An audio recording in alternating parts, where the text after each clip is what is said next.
Assalamualaikum warahmatullahi wabarakatuh. Innal hamdalillah nahmaduhu wa nasta'inuhu wa nastaghfiruh wa na'udzu billahi min shururi anfusina wa min sayyiati a'malina. May yahdihillahu fala mudilla lahu wa may yudlil fala hadiya lahu.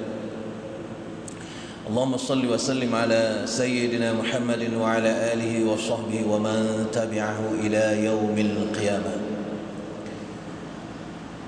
Sebelum kita mulai, salam takzim saya kepada tuan rumah Masjid Agung Islamic Center, Imam besar yang kami muliakan, takzim kami, kemudian kepada Bapak Kapolres dan jajarannya yang berhadir. Ada lupa saya siapa aja tadi yang hadir. Mohon dimaafkan, lupa saya sudah. Ini saya sudah hafal tadi siapa saja waktu tadi disebut. Sudah lupa saya. Jadi pengurus SMS yang sudah pasti ya, syiar Mahabbah Subuh yang sudah 500 edisi, baduk saya 576. Masya Allah, sesuatu yang baik itu banyak orang lakukan. Artinya yang berbuat baik banyak, tapi yang tetap istiqomah berbuat baik tidak. Tapi 576 ini istiqomah ya. Dan istiqomah itu adalah perintah terberat yang diterima Nabi. Nabi putih rambutnya ketika menerima surat Hud ayat 112. Fastaqim kama umirt. Istiqomahlah kamu seperti yang diperintahkan. Jadi ini sesuatu yang harus diapresiasi, bahwa ini sudah 576 kali. Dan saya terhormat sekali ini diundang untuk menghadiri syiar Mahabbah Subuh yang ke-576 hari ini.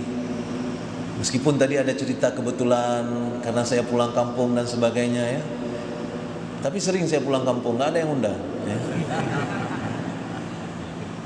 Jadi alhamdulillah hari ini, entah dari mana beliau dapat informasi, beliau undang saya ke sini. Alhamdulillah.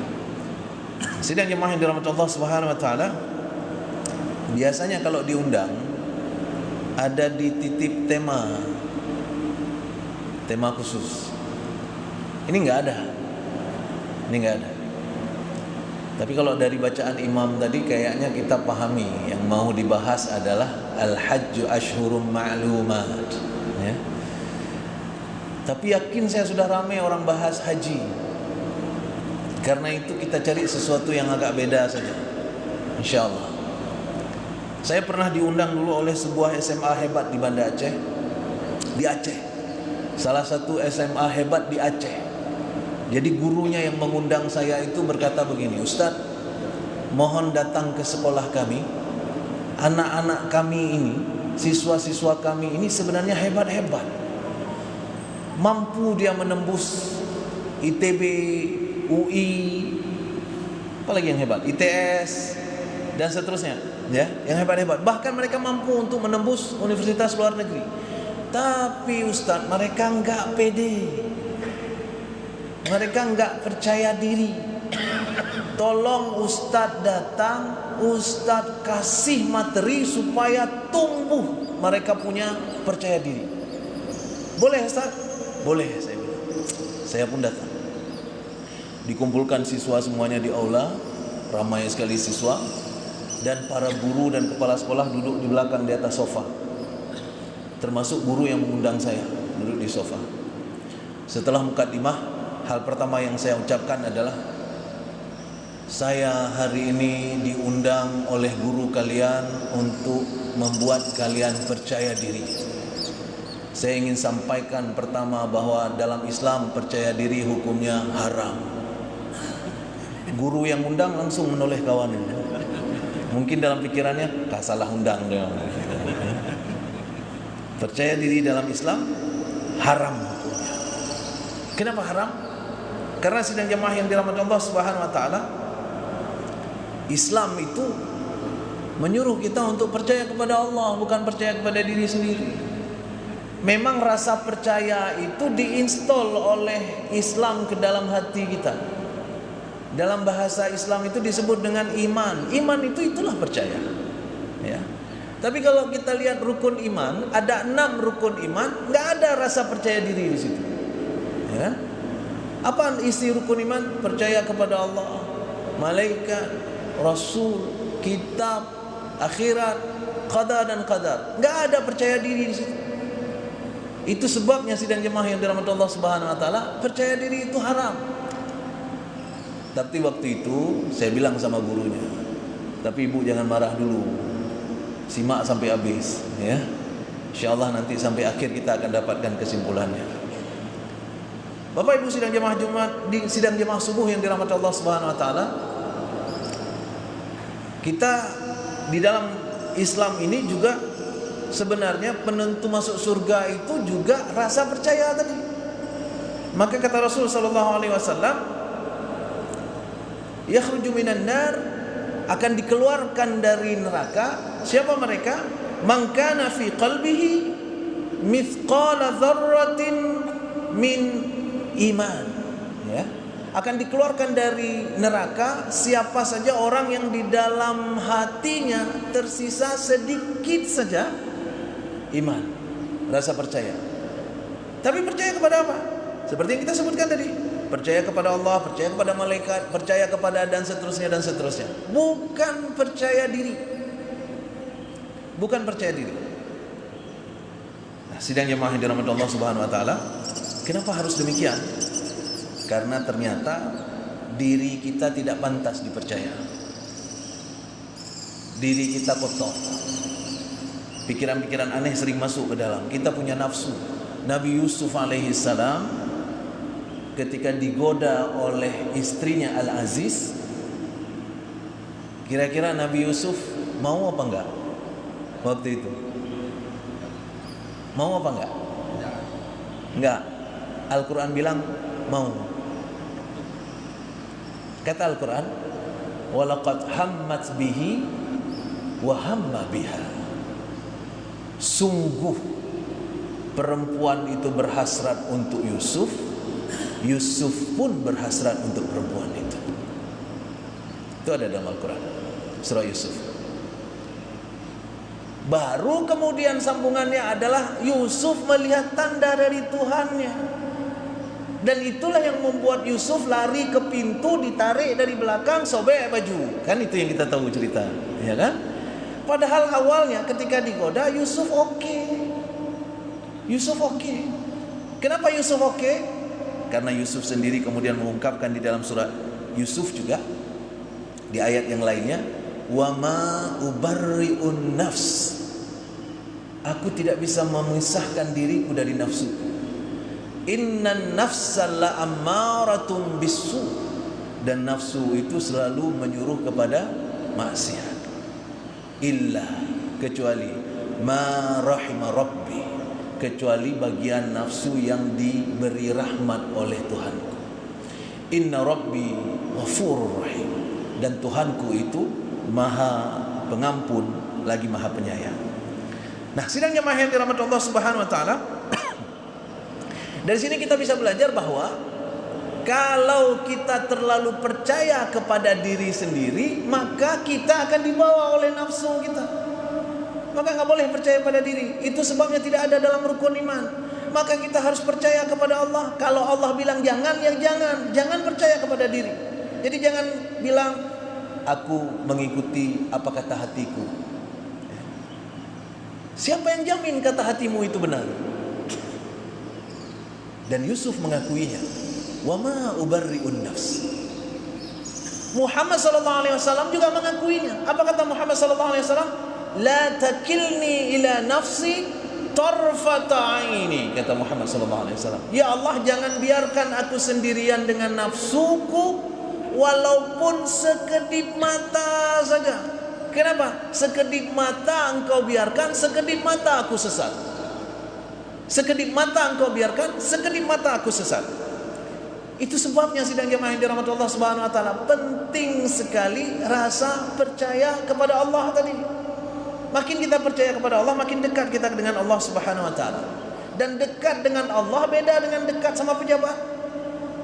Ya kan? Kalau dekat sama pejabat, ada banyak-banyak orang yang dekat dengan penguasa misalnya. Ketika kita buat rapat, anggaplah misalnya ada satu orang di antara kita dekat dengan gubernur. Anggap aja. Dan saya tahu di sini ada yang dekat dengan gubernur. Ya. Kita anggap saja ada satu orang dekat dengan gubernur. Tapi kemudian di Islamic Center ini kita mau bangun apa yang belum ada, Abu? Mau kita bangun? Kalau toilet dan tempat wudhu sudah lengkap ya. Apa yang belum ada? Nggak ada yang belum ada. Yang nggak ada jamaah kayaknya ya. Jamaah nggak bisa kita beli sama gubernurnya. Anggap aja misalnya kita mau bangun lapangan parkir yang mewah, yang ada atapnya dan sebagainya. Buat rapat di sini. Kemudian ketika buat rapat, ini kemana saja proposal kita masukkan? Ini ke gubernur, ini ke ini. Nah, kemudian satu orang akan bertanya, yang gubernur siapa? Satu orang tunjuk tangan. Yang gubernur Bah Buolon. Aku dekat dengan gubernur. Yang kayak gitu. Aku dekat dengan gubernur. Karena itu yang ke gubernur Bah Lunuruh. Kaberehnya lontongan goyan. Ini yang disebut tadi dengan percaya diri. Dia belum ngomong ke gubernur, dia langsung mengatakan kaberehnya, aku yang ngurus itu. Dan ini pernah terjadi pada Ibrahim alaihissalam. Nah, ini sudah terhubung dengan topik kita pelan-pelan. Pernah terjadi dengan Ibrahim alaihissalam. Kapan itu terjadi? Ketika Ibrahim diusir oleh ayahnya. Ibrahim beda pendapat dengan ayahnya. Ayahnya bilang itu Tuhan, Ibrahim bilang bukan. Ya. Ayahnya bilang itu Tuhan. Indatu kita bilang itu Tuhan. Kata Ibrahim bukan. Bagaimana mungkin itu Tuhan sementara dia diri sendiri saja dia tidak bisa selamatkan? Yang patung-patung itu. Maka diusirlah oleh ayahnya Ibrahim alaihissalam. Setelah diusir oleh ayahnya, Ibrahim tetap sayang sama ayahnya. Maka diabadikan di dalam Al-Quran, Ibrahim berkata, Salamun alaika. Semoga sejahtera, salam sejahtera untukmu wahai ayahku.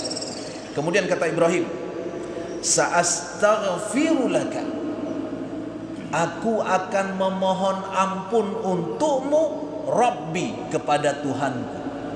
Kemudian Ibrahim mengatakan, Innahu kana bi hafiyya. Tuhanku itu dekat dan baik kali sama aku. Itu kan persis seperti orang menjamin aku dekat dengan gubernur nih. Ya, Tuhanku itu baik dan dekat sekali sama aku. Tapi apa yang terjadi kemudian? Ibrahim memohon ampun kepada Allah untuk ayahnya dan ditolak oleh Allah. Allah nggak terima permohonan ampun itu. Dan dari situ Ibrahim kemudian belajar bahwa kita tak boleh terlalu percaya diri. Dan itu sebabnya nanti peristiwa berikutnya ketika Ibrahim menaikkan fondasi Ka'bah, itu Ibrahim sudah lewat ujian itu. Waktu Ibrahim menaikkan fondasi Ka'bah, itu Ibrahim sudah lewat beberapa ujian, Ibrahim alaihissalam. Ya. Gimana bunyinya surat Al-Baqarah itu? Yang siapa ingat? Mana imam tadi? Bahwa Ibrahim sudah melewati beberapa ujian dan dia melewatinya dengan sempurna. Pancing bagian awal aja sedikit. Surah Al-Baqarah juz 1. Hah? Nggak dengar. Nanti ada kata fa'atammahun. Qala inni ja'iluka lin-nasi imama. Nah, awalnya saya udah lupa nih. Ya. Gimana Ustaz? Awal. Betul itu. Wa idzi btala Ibrahim rabbuhu bikalimatin fa'atammahun. Allah menguji Ibrahim dengan beberapa cobaan. Kalimatin, bukan satu, banyak, beberapa. Fa'atammahun, dan Ibrahim berhasil melewati semuanya dengan sempurna. Sudah lewat itu Ibrahim, sudah berhasil melewati, termasuk menyembelih anaknya, sudah selesai itu peristiwa itu. Apa kata Allah? Qala inni ja'iluka lin-nasi imama. Aku akan menjadikan engkau menjadi pemimpin manusia, wahai Ibrahim. Apa kata Ibrahim? Qala wa min dzurriyyati, anak cucuku juga ya Allah. Apa kata Allah? Qala la yanalu ahadidz zalimin. Oke, kata Allah, kecuali yang zalim enggak ikut. Kata Allah. Nah, itu artinya apa? Ibrahim sudah berhasil melewati semua cobaan dari Allah Subhanahu wa taala yang berat-berat, dan Allah sudah mengakui Ibrahim sebagai salah satu orang yang paling dekat. Wattakhadallahu Ibrahim khalila. Allah sudah mengambil Ibrahim menjadi salah satu yang terdekat dengan Allah. Kayak tadi, orang yang terdekat dengan gubernur. Ini orang yang terdekat dengan Allah. Bukan terdekat dengan penguasa ini, terdekat dengan yang maha kuasa. Terdekat dengan penguasa belum ada apa-apanya. Ini terdekat dengan yang maha kuasa. Ya, penguasa-penguasa itu yang taruh yang maha kuasa tadi. Tadi kan dibacakan tadi surah Ali Imran tadi. Ya. Bahwa diberi jabatan kepada siapa yang Allah mau, dicabut daripada yang Allah yang mau, dan seterusnya di ayat di rakaat kedua tadi. Maka sidang jemaah yang dirahmati Allah Subhanahu wa taala, sudah dalam posisi sedekat itu pun Ibrahim tidak lagi percaya diri seperti awal. Apa buktinya? Ketika Ibrahim menaikkan fondasi Ka'bah, Ibrahim berdoa kepada Allah. Apa doanya? Rabbana taqabbal minna. Ayat lengkapnya, wa idh yarfa'u Ibrahimul qawa'ida minal baiti wa Ismail. Ketika Ibrahim menaikkan fondasi Ka'bah dan Ismail ikut. Itu sebabnya sampai hari ini ada namanya Hijir Ismail. Itu Ismail yang buat. Ibrahim membuat fondasi Ka'bah. Ismail yang masih remaja buat Hijir Ismail. Dan sekarang dua-duanya dikelompokkan sebagai satu kesatuan Ka'bah. Sidang jemaah yang dirahmati Allah Subhanahu wa taala, sudah dibangun Ka'bah oleh Ibrahim, sudah berdiri Ka'bahnya, tapi Ibrahim enggak percaya diri bahwa pekerjaanku sempurna, bahwa pekerjaanku pantas diterima. Padahal Ibrahim itu orang dekat dengan Allah. Maka Ibrahim menaikkan tangannya ke langit. Rabbana taqabbal minna. Ya Allah, tolong terima ya Allah. Innaka antas samiul alim. Tolong terima apa yang kami lakukan ya Allah. Engkau maha mendengar, lagi maha mengetahui. Kenapa dimohonkan oleh Ibrahim untuk diterima? Karena Ibrahim tidak yakin amalannya pantas diterima. Tidak lagi ada rasa percaya diri pada Ibrahim. Dan ini sebenarnya adalah rasa yang harus dimiliki oleh semua hamba. Karena ini bahaya sekali. Hari ini banyak sekali orang-orang yang baru modalnya 5 kali sholat jamaah di masjid sudah merasa dekat dengan Allah, sudah merasa dekat dengan surga. Langsung merasa orang lain gak ada apa-apanya. Lain semua ahli neraka kecuali dia, ya, kecuali dia. Bahkan dia panitia surga. Yang mau masuk surga daftar sama dia. Kayak tadi mau daftar pergi ke Bengkulu tadi kan. Jadi sidang jemaah yang dirahmati Allah Subhanahu wa taala, Ibrahim sudah sedekat itu dengan Allah, dan dekatnya Ibrahim dengan Allah bukan Ibrahim yang merasa, Allah yang mengakuinya. Wattakhadallahu Ibrahim khalila. Kalau kita kan kadang-kadang kita ngaku dekat dengan seseorang tapi orang lain enggak kenal kita. Saya boleh aja ngomong sama orang-orang, misalnya saya kan sama Kapolres, lu semua dekat kali saya. Nanti orang nanya apa Kapolres, kenal saya sama mana? Enggak. Kita ngaku tapi orang enggak kenal sama kita. Ya, kita mengaku hamba Allah tapi Allah enggak menganggap kita hamba. Kita mengaku umat Muhammad tapi Muhammad enggak kenal sama kita. Kita mengaku dekat dengan Allah, Allah bilang kamu enggak masuk dalam ring satu. Ya. Ini orang-orang ring satu ini yang Allah bicarakan. Ibrahim di ring satu. Maka sidang jemaah yang dirahmati Allah Subhanahu wa taala, sudah sebegitu dekatnya Ibrahim dengan Allah, dan Allah mengakuinya, tapi Ibrahim masih berdoa supaya amalannya diterima. Padahal amalan Ibrahim itu mendirikan Ka'bah. Coba bayangkan. Kalau kita tambah ayat berikutnya, lebih terkejut lagi kita. Kenapa? Ibrahim doanya sudah semakin gak logis dalam pikiran kita. Apa doa Ibrahim berikutnya di ayat berikutnya setelah yang tadi? Setelah yang tadi, wa idh yarfa'u Ibrahimul qawa'ida minal baiti wa Ismail Rabbana taqabbal minna innaka antas samiul alim. Itu yang pertama. Didoakan oleh Ibrahim dan Ismail supaya diterima amalan mereka. Doa yang kedua, Rabbana waj'alna muslimaini laka wa min dhurriyyatina ummatan muslimatan lak wa arina manasikana wa tub alaina innaka antat tawwabur rahim. Apa yang didoakan oleh Ibrahim?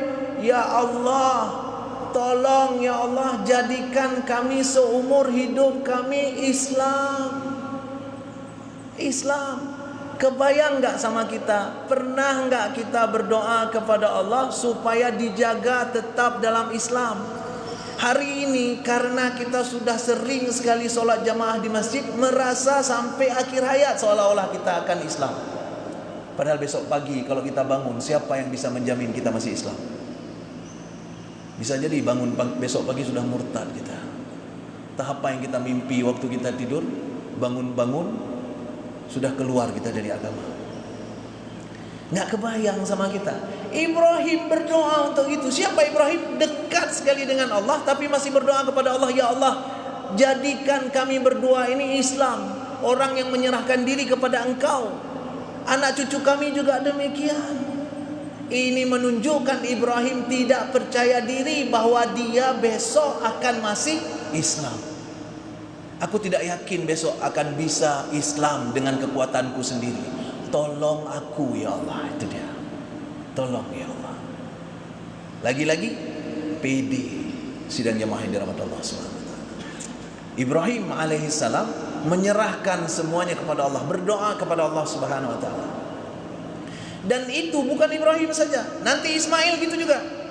Ismail gimana kejadiannya? Ismail alaihissalam ketika mau disembeli oleh Ibrahim, falamma balagha ma'ahu as-sa'ya, surat apa itu? Surah As-Saf ayat As-Safat atau As-Saf ya? As-Safat ayat 102. Falamma balagha ma'ahu as-sa'ya, ketika Ismail sudah tumbuh menjadi remaja bersama Ibrahim, ya, qala, Ibrahim berkata, ya bunayya inni ara fil manam, hai anakku, aku melihat dalam mimpiku, anni azbahuka, aku menyembelihmu, fanzur madza tara, bagaimana pendapatmu? Sengaja dialog ini Allah abadikan dalam Al-Quran. Kenapa? Lihat jawaban si anak.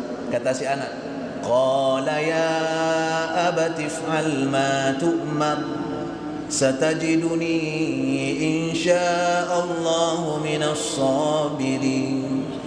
Wahai bapakku, lakukan apa saja yang disuruh kepadamu, aku akan menjadi sabar insya'allah. Kata-kata insya'allah ini menunjukkan aku gak yakin aku akan sabar, ya. Aku ingin sabar ya ayah, tapi aku juga tidak bisa menipu diriku sendiri. Aku takut sama mati, ya. Ibrahim takut kehilangan anak, Ismail takut kematian, takut disembelih. Apalagi Bapak Ibu yang dirahmati Allah Subhanahu wa taala, ini disembelih dikasih tahu lagi. Coba bayangkan, kan lebih sakit lagi. Kalau saya misalnya turun ayat misalnya kepada saya, ini enggak kejadian, nanti jangan dipotong bagian ini, dipotong pula bagian ini kan, kata Ustaz Ilham ada turun ayat kepada beliau, ya. Gak kacau ya. Ini Pak Kapolres jadi saksi ya. Nah, kalau ada apa namanya undang-undang ITE ya Pak. Jadi kalau ada misalnya turun ayat kepada saya disuruh untuk menyembelih anak saya. Apa yang akan saya lakukan? Karena saya sayang sama anak saya tidak akan kasih tahu sama anak itu. Saya tunggu dia lelap tidur, saya asah pedang, sambil dia tidur saya selesaikan. Kenapa? Biar dia tidak sadar dan tidak merasa kesakitan. Kan kayak gitu. Ya kan? Ini enggak. Dikasih tahu. Nah, kamu kan harus kupotong leher. Coba bayangkan, itu belum dipotong udah sakit kita, ya kan? Rasa sakit itu justru kalau dikasih tahu. Jangankan dipotong leher, saya mau ditusuk untuk periksa darah aja, karena saya tahu akan ditusuk, itu berat sekali buat saya itu. Ya. Kaitop, ya kan? Kan berat sekali kita pikir. Kenapa? Karena sudah dikasih tahu. Jadi sidang jemaah yang dirahmati Allah Subhanahu wa taala, Ismail tidak bisa memungkiri bahwa Ismail ketakutan sebenarnya. Makanya Ismail pakai kata insya Allah. Aku pengen sabar ayah, tapi dengan diriku sendiri aku tidak yakin aku mampu. Maka aku butuh ridha Allah. Ya, insya Allah minas sabirin. Aku butuh ridha Allah supaya aku jadi sabar. Dan itu terjadi pada semua nabi. Muhammad sallallahu alaihi wasallam juga pernah suatu ketika kepedean. Karena ayat selalu turun, jawaban selalu turun, ya kan?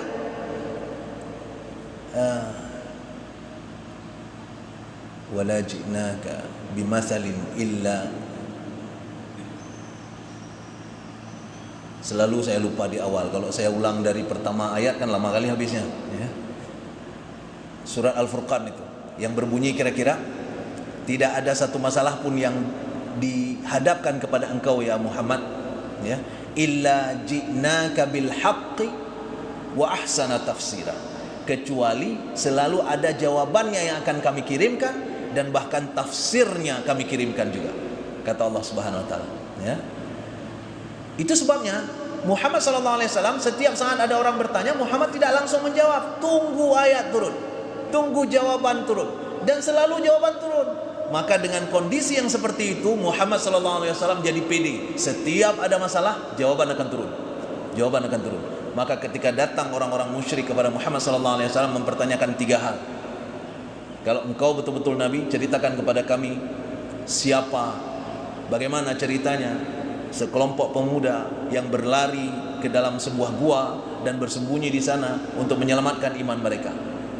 Yang kedua, siapa seorang pria yang menjelajahi timur dan barat dan mempersatukan keduanya.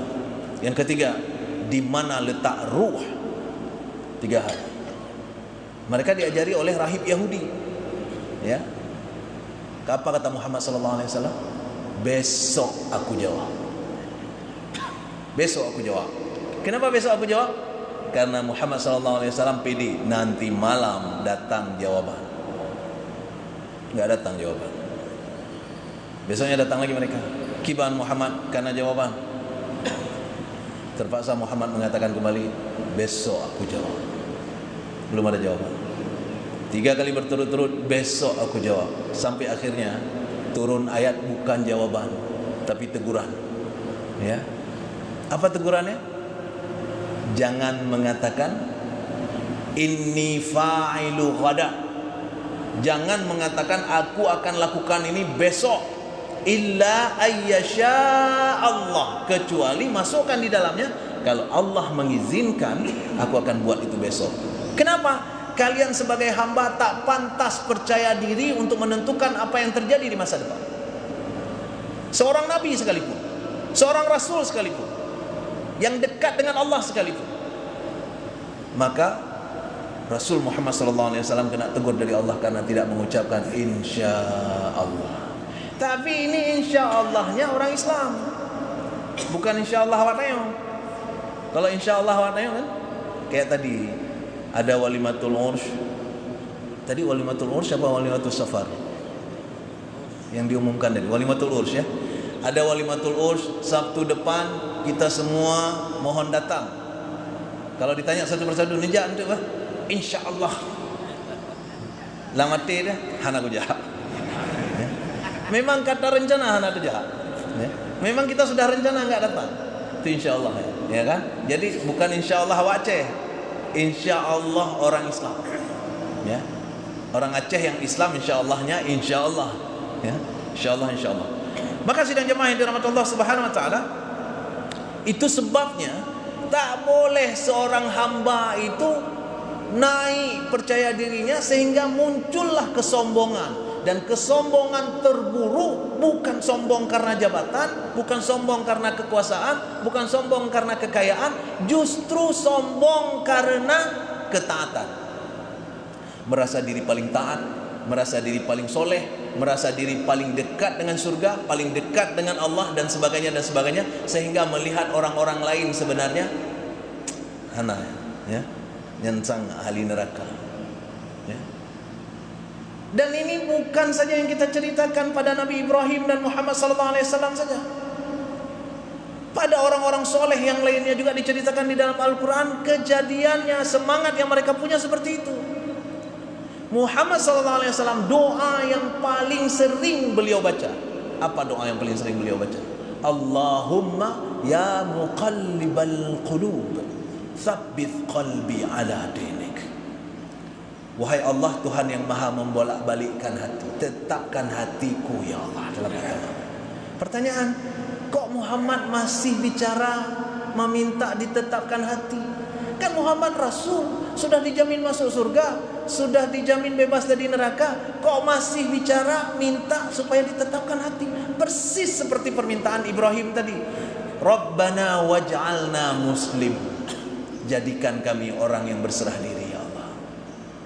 Dan itu ternyata sidang jemaah yang dirahmati Allah Subhanahu wa taala, orang-orang taat, orang-orang yang dekat dengan Allah, justru itu salah satu ciri-cirinya.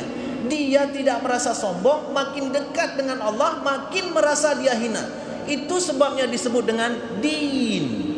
Agama Islam disebut dengan din. Ya. Kenapa din? Din itu berasal dari kata dana. Artinya rendah.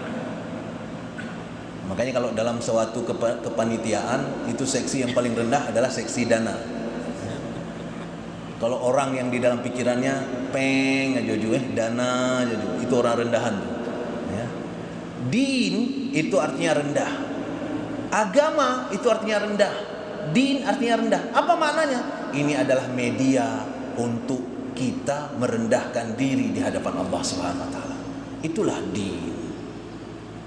Jadi orang-orang yang dekat dengan Allah, makin dekat dengan Allah, makin merasa rendah. Bukan makin merasa tinggi, bukan makin merasa pede. Ya kan? Dan setan itu salah satu yang digoreng di telinga kita, supaya kita merasa hebat dibanding orang-orang. Saya pernah diganggu oleh setan, berat sekali gangguannya. Bukan sekarang, tapi sekitar tahun 2015. 2015 saya belum sering khutbah. Baru sekali-sekali saja. Belum sering khutbah, baru sekali-sekali. Orang belum tahu saya sering khutbah, saya sering ceramah dan sebagainya. Saya waktu itu kepala humas di Universitas Syekh Kuala. Ya, kepala humas di Universitas Syekh Kuala. Hari Jumat. Jadi waktu itu saya mau pulang cepat, ketemu dengan salah seorang kepala biro. Kepala biro itu tanya, mau kemana Pak Ilham? Buru-buru kali. Saya bilang, mau pulang. Kenapa pulang? Saya mau ganti baju. Kenapa? Mau Jumatan. Pakai baju itu kan bisa juga Jumatan. Tapi saya khatib hari ini. Saya bilang, di mana khatibnya? Di Masjid Jami Kopelma. Di situ saya khatibnya. Apa kata dia? Be maya-maya, menyohan je be. Khutbah itu ada rukunnya. Kan lagi ceramah belum puasa. Menyohan sep rukun. Ini bisa bahasa Aceh semua enggak? Pak Kapolres enggak ya? Bisa ya? Alhamdulillah. Ini bukan ceramah bulan puasa, ada rukunnya. Kalau rukun enggak lengkap, enggak sah sholat orang ratusan ribuan semuanya. Jangan main-main. Kalau enggak pernah, jangan. Dibisiki oleh setan ke dalam saya. Apa yang dibisiki oleh setan? Kau bilang ini hana katuhike lo. Ya. Setan yang masuk ini sini, tapi saya nggak ucapkan. Saya istighfar. Jangan terucap. Sudah terbersit itu, sudah terbersit. Akhirnya saya naik ke atas podium. Kan khutbah itu kan ada setelah salam duduk dulu azan berkumandang. Begitu saya assalamualaikum, bapak yang tadi sini pula duduknya. Begitu saya assalamualaikum warahmatullahi wabarakatuh, kapalo bapaknya gue ikut. Dibisi lagi oleh setan. Kau buktikan hari ini, kau tunjukkan sama dia. Setan selalu berusaha untuk membuat kita merasa tinggi setinggi-tingginya. Jadi ketika duduk menunggu azan, harusnya biasanya kan khatib itu ambil Quran, baca materi atau apa, cari ayat dan sebagainya. Saya enggak istighfar, saya Pak. Istighfar, jangan sampai masuk ini. Jangan sampai masuk ini. Jangan sampai masuk.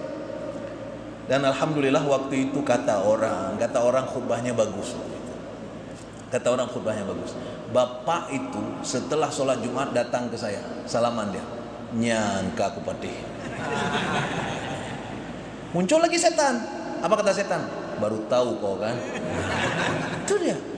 Bapak Ibu sidang jamaah yang dirahmati Allah Subhanahu wa taala, setan suka sekali membangunkan rasa percaya diri kita. Kenapa? Karena itu penghalang kita masuk surga. Kata Allah Subhanahu wa taala, tidak akan masuk surga melalui Rasul sallallahu alaihi wasallam, hadis sebenarnya, tidak akan masuk surga seseorang yang di dalam hatinya ada tersimpan kibir, ya kan, rasa sombong, walaupun sebiji zarrah saja. Masya Allah, mengerikan itu. Itu sebabnya Umar bin Khattab kalau dipuji oleh orang dilempar dengan pasir. Ya, Umar bin Khattab kalau misalnya dipuji oleh orang kan, oh mak bagus sekali pakaianmu hari ini, ambil pasir dilempar. Kenapa? Jangan kau seret aku ke neraka.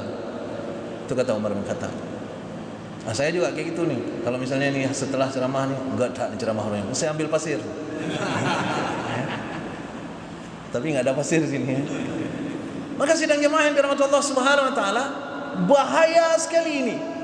Dan seperti yang kita sebutkan tadi, yang paling berbahaya justru kesombongan karena kita merasa taat, soleh, dekat dengan Allah Subhanahu wa taala.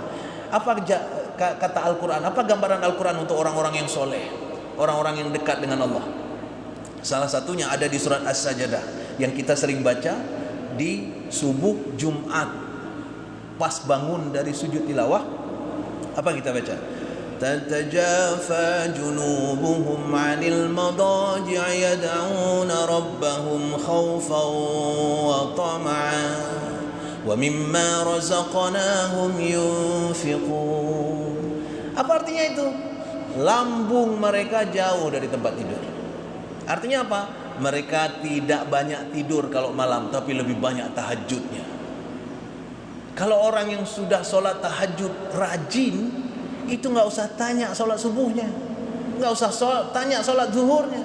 Orang yang sudah tahajud itu kata Allah maqamam mahmuda, itu makamnya itu terpuji. Bukan lagi orang biasa itu kalau yang sudah istiqomah tahajudnya. Ini orang istiqomah tahajudnya, tapi sudah sebegitu rajinnya, taatnya dia beribadah. Apa yang terjadi kemudian? Tatajafa junubuhum 'anil madaji'i yad'una rabbahum, tetap berdoa kepada Tuhannya. Apa yang dia doakan? Khaufan wa tama'an. Dia khawatir sekali. Dia khawatir sekali bahwa amal ibadahnya enggak diterima oleh Allah Subhanahu wa taala. Wa tama'a, tapi berharap supaya diterima. Siapa mereka? Orang dekat dengan Allah, rajin sholat tahajud malamnya, masih khawatir bahwa tahajudnya nggak diterima. Itu baru hamba. Kita baru sedekah 5.000 yang nggak sombong. Tulis besar-besar di depan. Kadang-kadang nggak ditulis memang. Menghina orang lagi waktu orang tulis. Waktu dibaca misalnya Abdul Muthalib 20.000, Abdullah 50.000. Kita bilang lagi sama orang 50.000 pun tulis nama. Dengar ya sebentar lagi. Sampai sebentar lagi kemudian datang hamba Allah 20 juta. Nah itu baru betul hamba Allah. Nah itu saya tuh. Sama sih. Sidang jemaah yang dirahmati Allah Subhanahu wa taala, orang yang dekat dengan Allah, makin dekat dengan Allah, makin tawadhu dia. Makin tawadhu dia. Dan itu bukan satu-satunya ayat tadi yang bercerita tentang itu. Ada ayat lain. Apa ayat yang lain? Surah Al-Furqan. Di surah Al-Furqan Allah cerita tentang hamba-hamba yang disayang oleh Allah. Wa ibadur rahman, hamba-hamba dari yang penyayang itu siapa mereka? Banyak sebenarnya, ini banyak sekali ini. 1 lembar setengah cerita tentang itu saja. Tapi kita ambil bagian yang penting saja. Ya. Wa ibadur rahman, dan hamba Allah yang Maha Penyayang itu siapa saja? Alladzina yamshuna 'alal ardi hauna, dia berjalan di atas muka bumi dengan rendah hati, tidak sombong. Itu yang pertama.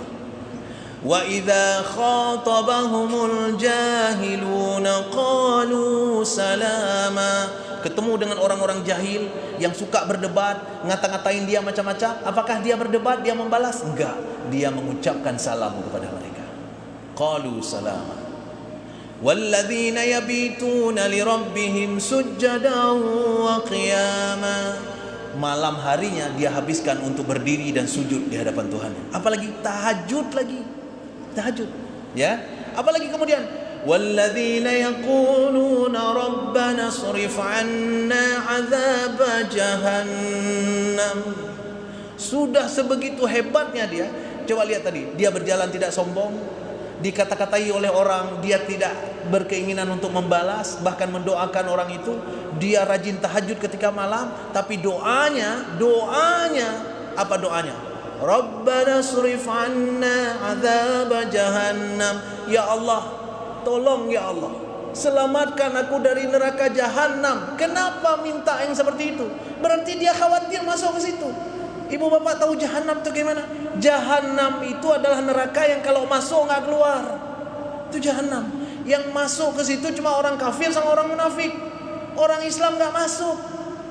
Orang yang ada sedikit saja iman dalam hatinya nggak masuk. Kita sudah baca hadisnya tadi. Semua orang yang punya iman sedikit saja dalam hatinya dikeluarkan oleh Allah dalam neraka dan dimasukkan ke surga. Tapi jahanam kalau udah masuk nggak keluar. Khalidina fiha abada, nggak keluar.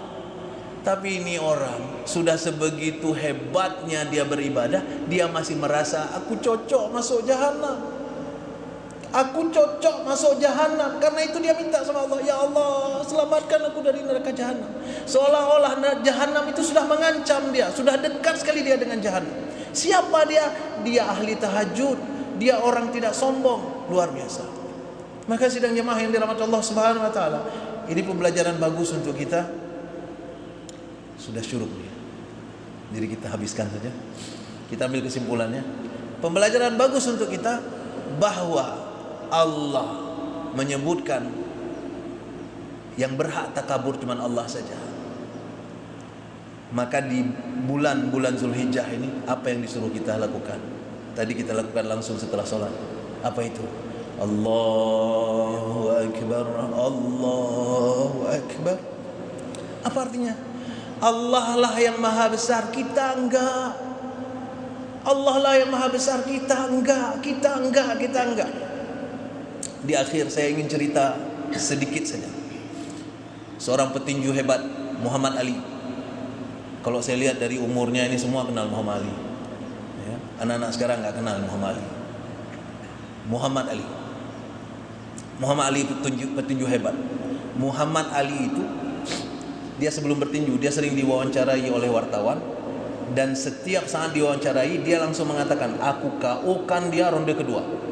Itu kalau dia bilang ronde kedua KO. Kalau dia bilang ronde kelima KO. Maka dia dikenal sebagai big mouth.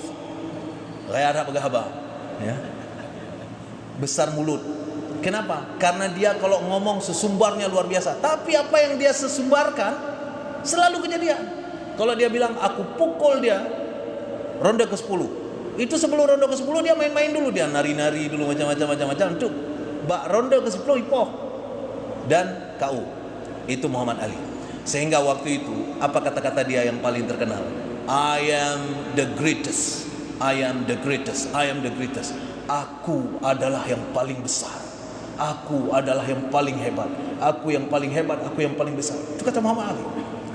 Tapi kemudian ketika tua dia kena Parkinson. Bergetar sarafnya.